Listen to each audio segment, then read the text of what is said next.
સૌ વાલા મિત્રોને મારા જય સિયારામ. હું દુષ્યંત પાઠક શ્રી હનુમાનજી દાદાની અસીમ કૃપાથી એક નવા વિડીયો સાથે આપની સેવામાં હાજર છું. તો વાલા મિત્રો, આજનો ઉપાય આ વિષયની અંદર તારીખ છે 21મી જૂન 2026 અને વાર છે રવિવાર. વાલા મિત્રો, જો પંચાંગની વાત કરું તો જ્યેષ્ઠ મહિનો ચાલી રહ્યો છે, શુક્લ પક્ષ ચાલી રહ્યો છે, પૂર્વ ફાલ્ગુની નક્ષત્ર, સિદ્ધિ યોગ, સિંહ રાશિનો ચંદ્ર અને મિથુન રાશિનો સૂર્ય છે.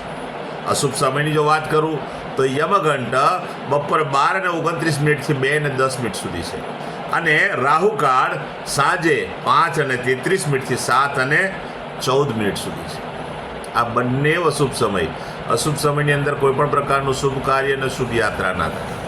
શુભ કાર્ય, શુભ યાત્રા કરવા માટે કોઈ સારું ચોગડિયું, કોઈ સારું મુહૂર્ત લેવું જોઈએ, જેમાં ઉત્તમ અભિજીત મુહૂર્તનો સમય બપોરે 12:02 થી 12:56 સુધી છે. આ સમયની અંદર તમે કોઈ પણ પ્રકારનું શુભ કાર્ય અને શુભ યાત્રા કરી શકો. વાલા મિત્રો, વાત કરીશું આજના ઉપાયની.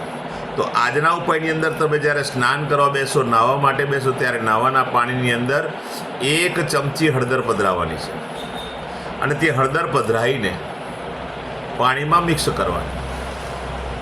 તે જ પાણીથી તમારે નાહવાનું. ચોખ્ખું પાણી ઉમેરી શકાય, સાબુ શેમ્પૂનો ઉપયોગ પણ કરી શકાય. સ્નાન થઈ ગયા પછી તમે કપડાં પહેરી લો, વસ્ત્ર પહેરી લો, પછી ઘીનું તિલક કપાળની અંદર અને નાભી પર કરવાનું છે. સાથે સાથે આ તમારી જે રિંગ ફિંગર છે એની નીચે આ જગ્યાએ તમારે ઘી લગાડવાનું છે. જોઈ લો, આ સૂર્યનો પહાડ છે અને ત્યાર પછી ડાબા હાથે આ જ આંગળીથી ઘસવાનું છે. જોઈ લો, આ રીતે. ખ્યાલ આવ્યો? જમણા હાથના ત્રીજી આંગળીએ લગાડવાનું છે, ડાબા હાથની આ આંગળીથી ઘસવાનું છે. બસ આટલો જ છે પ્રયોગ, બીજો કંઈ છે નહીં. તિલક કરવાનું નાભી પર અને કપાળમાં.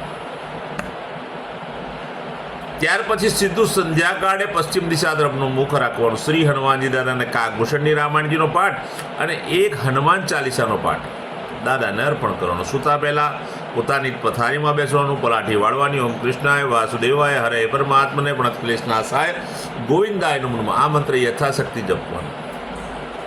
બસ અહીં આગળ ઉપાય પૂર્ણ થઈ જાય છે. જે મારા વાલા મિત્રોનો જન્મદિવસ 21મી જૂન 2026 અને રવિવારના દિવસે છે, તો બધા જ વાલા મિત્રોને સૌપ્રથમ તો જન્મદિવસની શુભકામના. શ્રી હનુમાનજી દાદા તમારી મનોકામના પૂરી કરે, બલ બુદ્ધિને વિદ્યા આપે અને તમારું અને તમારા પરિવારનું હનુમાનજી દાદા રક્ષણ કરે. ઉપાયના ભાગરૂપે મેં કહ્યું તે પ્રમાણે સ્નાન, મેં કહ્યું તે પ્રમાણે ઘીનું તિલક કરવાનું. આટલું કર્યા પછી ગૌશાળાએ જવાનું છે. ગાયોની પરિક્રમા કરવાની. ગાયોને લીલું ઘાસ, ઘાસનું દાન આપવાનું અને સાથે સાથે પોતાના ઘરે જે ભોજન બન્યું હોય તે ભોજન પણ ગાયોને અર્પણ કરવું. અને ત્યાર પછી સૂર્યાસ્ત થતાં પહેલાં, સંધ્યાકાળ પહેલાં તમારે ઘીમાં બનેલી મીઠાઈ નાના નાના બાળકોને, જરૂરિયાતમંદ લોકોને, શ્રમિકોને અને વડીલોને પ્રસાદ અથવા ભેટના રૂપમાં આપવાની. બીજી એક ખાસ વિનંતી, ભણતા જે બાળકો હોય એને તમે અભ્યાસની સામગ્રી જેમ કે નોટબુક છે, પેન છે, દફતર છે, આવી કોઈ પણ સામગ્રી આપશો. ઉત્તમ પરિણામ પ્રાપ્ત થશે આખા વર્ષ દરમિયાન. જેમની મેરેજ એનિવર્સરી 21મી જૂન 2026 રવિવારના દિવસે બધા જ વાલા મિત્રોએ સવારે સ્નાન કરવાનું, વડીલોના ચરણ સ્પર્શ, વડીલોના આશીર્વાદ મેળવવાના. વડીલોને તમારે ભેટ આપવાની છે. પહેલું કામ તો આ છે. કોઈ પણ ભેટ આપી શકો. ત્યાર પછી ગૌશાળાએ જવાનું. ગાયોની પરિક્રમા પતિ પત્નીએ કરવાની. ગાયોને લીલું ઘાસ, ઘાસનું દાન કરવાનું. તમારે ત્યાં ભોજન બન્યું તે ભોજન પણ ગાયોને અર્પણ કરવું. આટલું કાર્ય થઈ જાય પછી તમારે કોઈ પણ વૃદ્ધાશ્રમ, અનાથ આશ્રમ, વિધવા આશ્રમ, કોઈ પણ જરૂરિયાતમંદ લોકોને, કોઈ પણ શ્રમિકને અથવા બ્રાહ્મણને તમારે આખું સીધું,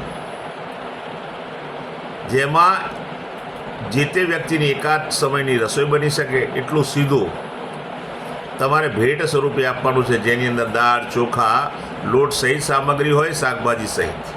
તેલ હોય, ઘી હોય, બધું જ ગોળ ખાંડ સાથે એ સીધું આપવાનું છે.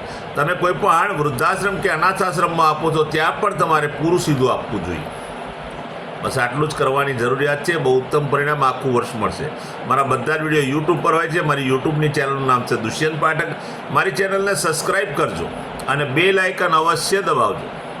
હું નિયમિત એક વિડીયો મૂકું છું. એ વિડીયો જો તમે બેલ આઇકન દબાવ્યો હશે તો તરત જ તમારા મોબાઈલ પર નોટિફિકેશન આવશે, તમે મારો વિડીયો જોઈ શકશો. એટલે મારી ચેનલને સબસ્ક્રાઈબ કરીને બેલ આઇકન દબાવજો. મારું ફેસબુક અને ઇન્સ્ટાગ્રામનું જે પેજ છે એનું નામ પણ દુષ્યંત પાઠક છે. મારા પેજને ફોલો કરજો, લાઈક કરજો અને હૃદયથી પ્રાર્થના કરું છું કે મારા વિડીયોને શેર કરજો. કોઈ જરૂરિયાતમંદ વ્યક્તિ સુધી તમે શેર કર્યો છે વિડીયો, તો શેર થવાથી પેલા વ્યક્તિને જોવા મળશે ને એ ઉપાય કરી શકશે. હું નિયમિત એક વાત કહું છું કે મારો વિડીયો જોવાથી એકવાર ઉપાય કરવાથી કોઈ પરિણામ નહીં મળે, પણ નિયમિત જો ઉપાય કરશો તો 100% પરિણામ મળશે. તો વાલા મિત્રો, નવા વિડીયોમાં ફરીથી મળીશું. આપ સૌને મારા જય શ્રી રામ.